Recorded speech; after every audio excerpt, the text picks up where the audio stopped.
Welcome back.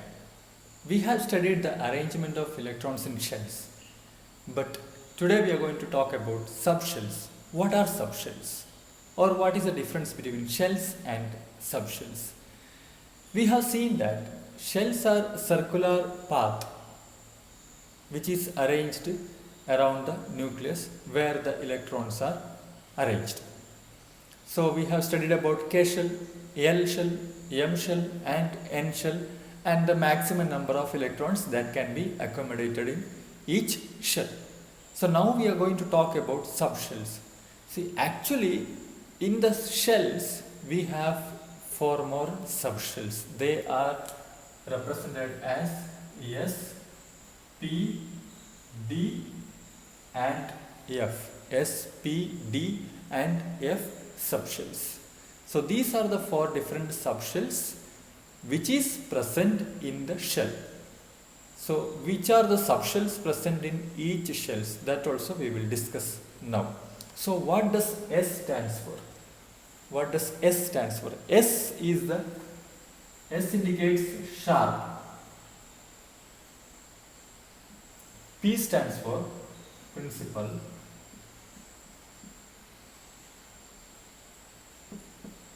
D stands for diffuse and F stands for fundamental. You know what? These terms, sharp, principal, diffuse and fundamental, these terms are related to atomic spectra of elements. So that is why we use the first letters of each term. These terms are related to the atomic spectra of elements that you are going to study in your higher classes. So we are going to use S, P, D, F are the representation for the subshells. So S subshell can accommodate a maximum of 2 electrons, whereas P subshell can accommodate a maximum of 6 electrons, D subshell can accommodate 10 electrons and F subshell can accommodate 14 electrons. So S can accommodate 2, P can accommodate 6, D accommodates 10 and F accommodates 40 electrons. So how these subshells are arranged in shells? And these shells are also known as orbits. Shells are also known as orbits. Okay. So S subshell has one orbital. Remember that it is not orbit. Orbit means it is shell. K, L, M, N are also called as orbits. Okay. So S is a subshell. That S subshell has the structure spherical in nature. Spherical structure. This is the structure of S subshell in all the directions. 3-dimensional structure you have to imagine. X, Y, Z. Only one orbital. Only one orbital S subshell has. Whereas P subshell has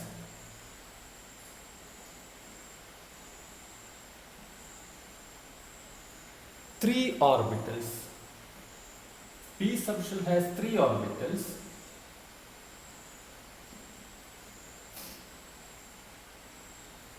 It is represented as dumbbell shape in all the 3 directions. So here we have in the X direction, so that it is represented as Px orbital, Px orbital, and here we have in the Y direction, so it is Py subshell, and here we have in the Z direction, so here we have Pz. So P has 3 orbitals which is having dumbbell shape. S has only one orbital. So each orbital of all the subshells can accommodate 2 electrons. So S has only one orbital, that is spherical in shape. spherical shaped one orbital which can accommodate two electrons. So here p subshell has three orbitals px, py and pz. So px can accommodate two electrons, py can accommodate two electrons, and also pz can accommodate two electrons. So a total of 2 plus 2 plus 2, 6 electrons it can accommodate. Even D and F subshell also has different structures, but they are complicated structures or complex structures compared to S and P subshell. That you are going to study in your higher classes. Now you have to remember the spherical structure of S subshell, which has only one orbital, and dumbbell shaped structure of Px, Py, Pz orbitals in all the three directions. Each one can accommodate 2 electrons, so that a maximum of 6 electrons can be accommodated in P subshell. Okay, so what are these called as, or what is the definition for this subshell? It is the space or the orbital. It is a space in the shell where probability of finding electron is maximum. We have shells represented in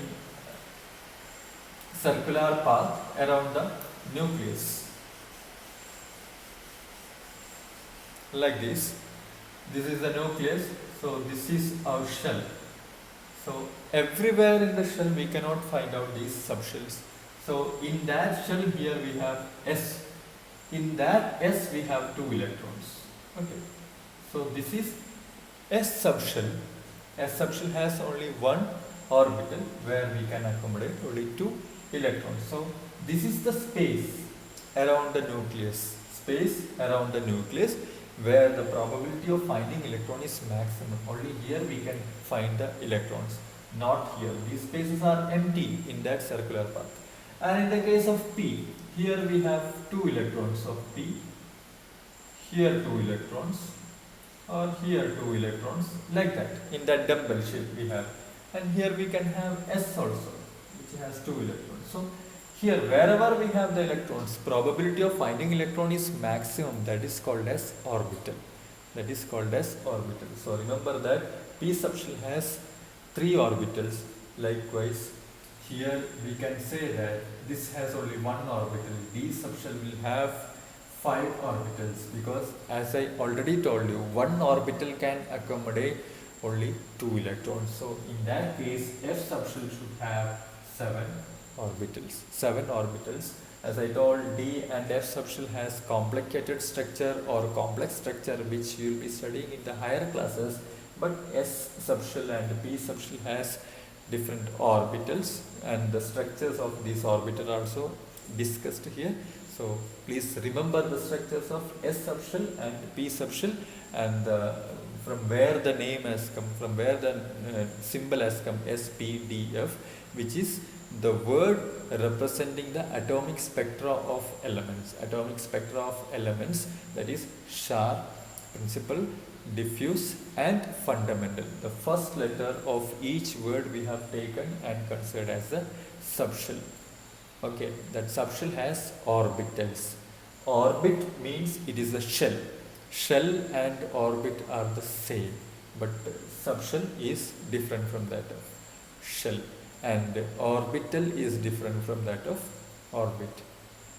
So we will be studying about the electronic configuration of configuration of electrons in this subshell in detail in the coming class. Now just introduce how to represent the electrons, or how to arrange the electrons in this subshell.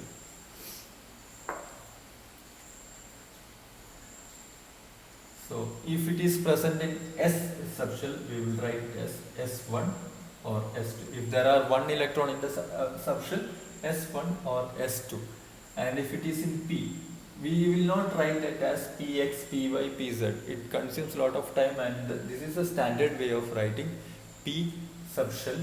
We will not separate the orbitals from the subshell. So P can have a maximum of 6 electrons. 2 plus 2 plus 2, 6 electrons. So here we can write either P1 or P2 or P3 or P4 or P5 or P6. Like that, D also can have D1 or D2, something up to D10 it can have electrons, or F can have F1, F2, like that, F14. F14, like this we can have electronic configuration. Now the thing is like, in each shell these subshells are present. Each shell these subshells are present. So K shell can accommodate only one subshell, that is S. L shell can accommodate S and P. M shell can accommodate S, P and D, whereas N shell can accommodate S, P, D and F. Questions related to the electronic configuration in different subshells will be covered in the coming classes.